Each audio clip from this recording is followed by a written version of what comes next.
하나님께서는 오늘 이 말씀을 보면 아주 놀랍고 풍성한 복을 주셨다. 지혜와 총명을 주셨고 그 복을 알게 하셨다. 이렇게 말씀을 합니다. 그런데 우리가 이 육적인 눈으로 영적인 복을 구별하지 못하면 눈이 어두워져서 이런 것을 바라보지 못하고 땅에 있는 소유의 복에 대해서 집착하게 됩니다. 그러다 보면 그게 전부인 것처럼 생각이 되고 그걸 위해서 살아가는 것이 마치 열심히 살아가는 것처럼 생각되게 합니다. 그 가치를 몰라보게 되는 거죠. 어리석은 인생이라고 하는 것은 어떤 게 어리석은 인생이냐? 제대로 된 가치를 알아보지 못하고 또 그게 얼마나 귀한지를 모르고 이렇게 살아가는 것이 어리석은 인생입니다. 저게 얼마나 비싸고 귀한 건지 모르고 먹으면 약도 되지 않습니다. 아무리 허튼 것이라도 이게 귀하고 구하기 어렵고 이걸 먹으면 낫는다라고 하는 그 약의 가치를 알고 먹어야 그 약이 효능을 발휘하는 겁니다.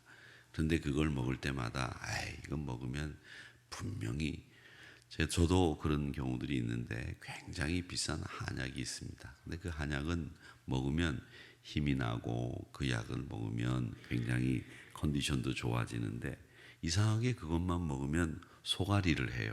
그래서 그 약을 먹을 때 소가리를 할 때도 있고 하지 않을 때도 있는데 소가리를 한다는 생각을 가지고 그 약을 먹으면 어김없이 소가리를 합니다. 그렇게 내가 어떻게 생각하고 얼만큼 알고 얼만큼 귀한 것에 대한 가치를 분별할 줄 아느냐, 여기에 따라서 이 사람의 질이 달라지고 사람을 또 대상을 바라보는 것이 달라집니다. 근데 우리가 그리스도인들이라고 하면 영의 세계를 알고 그 영의 세계의 풍성함을 누리고 사는 사람들인데 그 가치를 모르는 채로 살면 그 사람은 풍성하게 살지를 못하는 거죠. 가치를 모르고 사는 거죠. 그렇기 때문에 믿음의 사람들은 어리석은 사람들이 아니고 지혜로운 사람들이기 때문에 이 영의 세계의 가치를 잘 알고 그 영의 세계의 가치에 흡족해 하고 풍성해 하면서 그 신령한 복을 누리고 살아야 되는 사람들이 바로 우리들이다라는 것을 여러분 꼭 기억하시기를 바랍니다.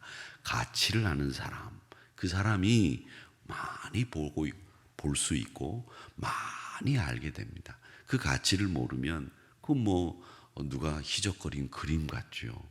가치를 우리가 아니까 와, 저게 피카소라는 사람 그림이네, 저게 수백억 수천억을 하는 그림이네 아는 거죠. 그런데 그 가치를 모르면 야, 저거 나도 그리겠다 이런 얘기를 하는 거죠. 여러분 그렇지 않습니까?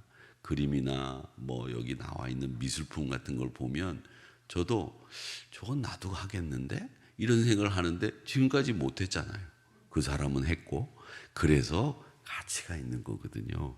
그러니까 우리가 분별력도 있어야 되겠지만 가치를 알아볼 줄 아는 이 영의 세계를 바라볼 수 있는 눈도 가지고 있어야 되는데 우리의 신령한 복이 뭐냐? 이렇게 얘기했을 때 오늘 여기 말씀해 보니까 제일 먼저 이렇게 얘기합니다. 그의 은혜의 풍성함을 따라 피로 말미암아 속량 곧 죄사함 받은 것, 이게 가장 우리에게 소중한 것이다 이렇게 이야기를 합니다.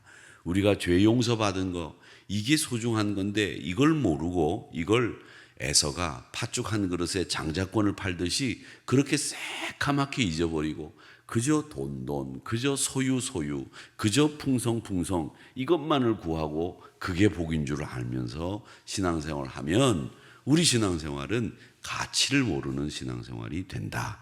오늘 말씀에 보면 우리에게 영광을 찬송하게 하려고 하시는 그 책임을 감당하시기에 우리에게 맡겨주신 이유는 뭐냐? 우리가 정말 소중한 속량함을 받았기 때문이다 라고 하는 겁니다.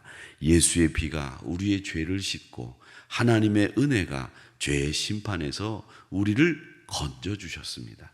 이게 가장 가장 소중한 가치 있는 일인데 우리가 그 가치 있는 일을 너무나 등한히 여겼다라고 하는 이 부분에 대해서 우리는 다시 한번 생각을 해 보아야 되겠다라고 하는 겁니다.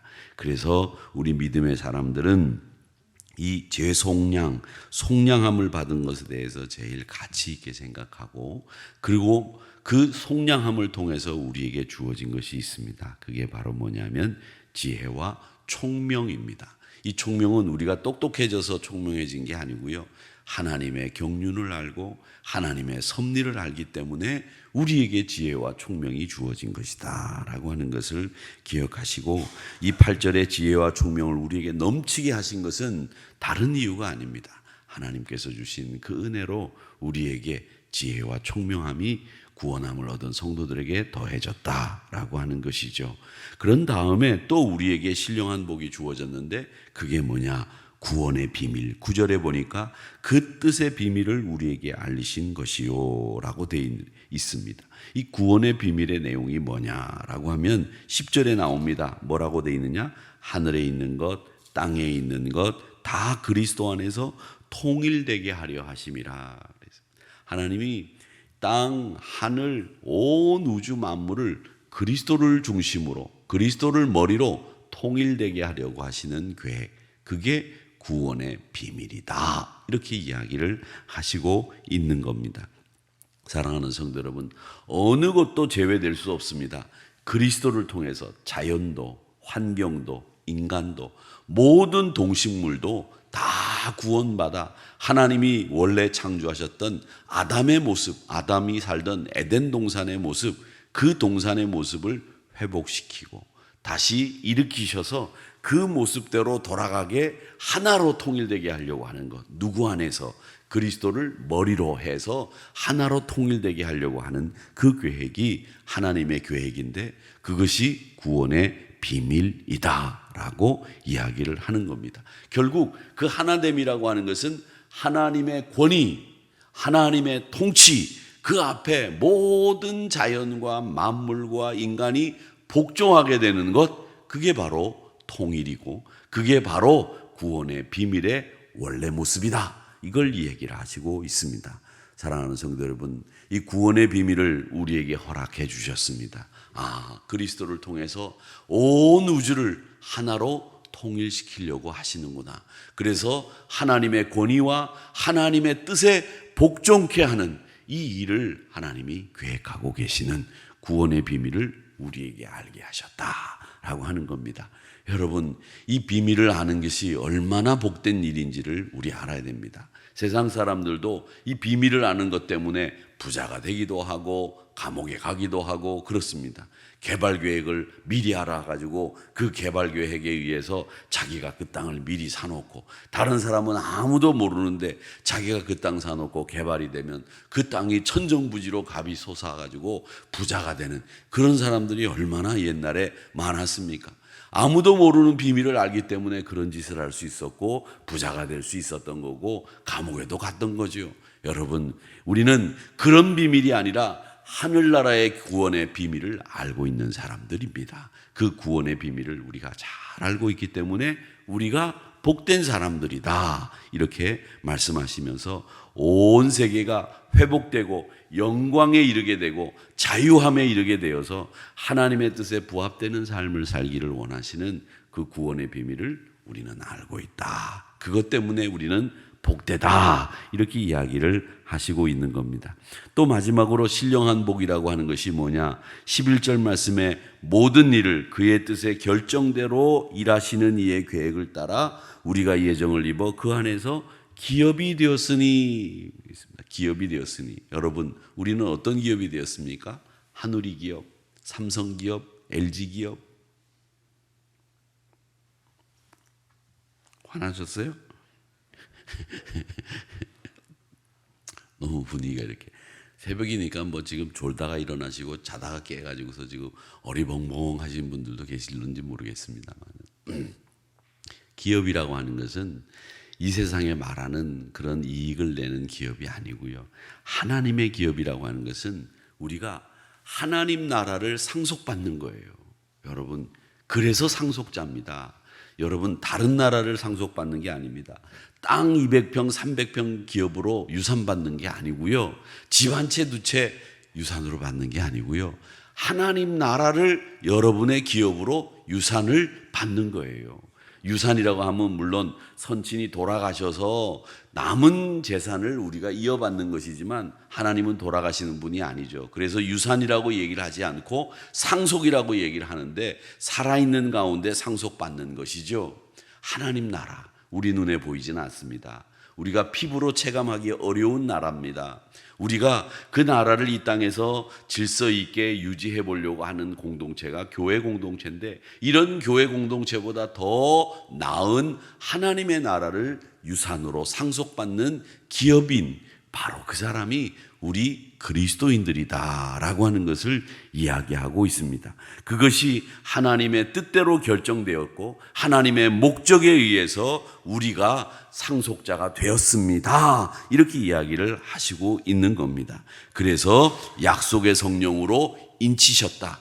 네가 내 상속자다. 약속의 성령이 나를 도장 찍으셨다라고 하는 것이고, 또 우리에게 이 약속의 성령이 도장을 찍었기 때문에 이게 우리에게 14절 말씀에 보면 그 기업을, 즉 상속받는 기업에 성령의 도장 찍음이 보증이 되었다. 이렇게 이야기를 하시면서 완벽하게 우리가 하나님의 기업을 상속받는 것에 대해서 성령 하나님께서도 도장을 찍으셨다라는 이야기를 하시고 있는 겁니다.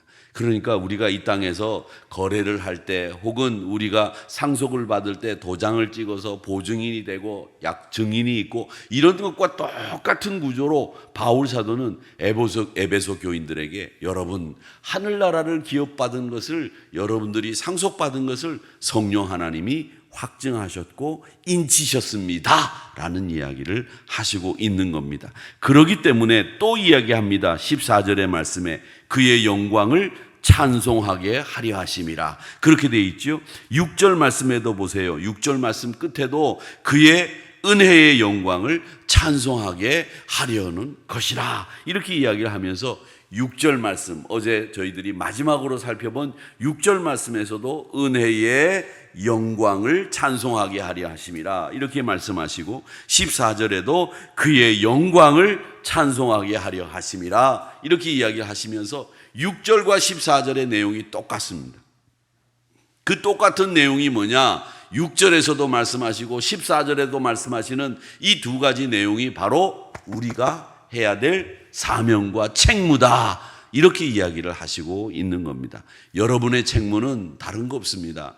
기업을 상속받기 위해서 법적인 절차를 밟는 거 필요 없어요. 성령이 도장을 찍어 주셨으니까, 보증이 되어 주셨으니까 다만 해야 될 일이 하나 있습니다. 은혜의 영광을 찬송하는 일. 이게 상속자로서 우리가 해야 될 사명이다라고 하는 것을 이야기하고 계시고, 또 12절에서도 그의 영광에 찬송이 되게 하려 하심이라 이렇게 이야기를 하시면서 오늘 이 1장 에베소서 1장 말씀에 보면 우리에게 계속 그 이야기를 하고 있습니다. 6절에서도 14절에서도 12절에서도 우리가 해야 될 책무가 이것입니다 라고 얘기를 하시면서 우리는 하늘나라의 기업을 상속받는 상속인입니다, 이 얘기를 하시고 있습니다. 사랑하는 성도 여러분, 바울은 우리를 구원하신 하나님의 목적이 그분의 영광을 찬송하게 하는 것, 이걸 강조하면서 찬송은 하나님께 대한 우리의 가장 높은 권위 있는, 그리고 섬김의 가장 최상의 리액션입니다. 그렇기 때문에 의무인 우리가 이 의무로 하지만 즐거움으로 그분을 기업으로 삼아 찬송할 수 있을 때 땅의 소욕에서 자유함을 얻게 되고 자유롭게 살아갈 수 있고, 또 진짜 신령한 것이 무엇이고 우리의 복이 무엇인지를 눈에 보이게 될 때 하나님의 큰 은혜를 체험하게 될 줄 믿습니다. 사랑하는 우리 하누리 성도 여러분, 날마다 땅의 소욕보다 하늘의 신령한 복을 누리면서 살아가는 저와 여러분이 되시기를 주님의 이름으로 축복합니다.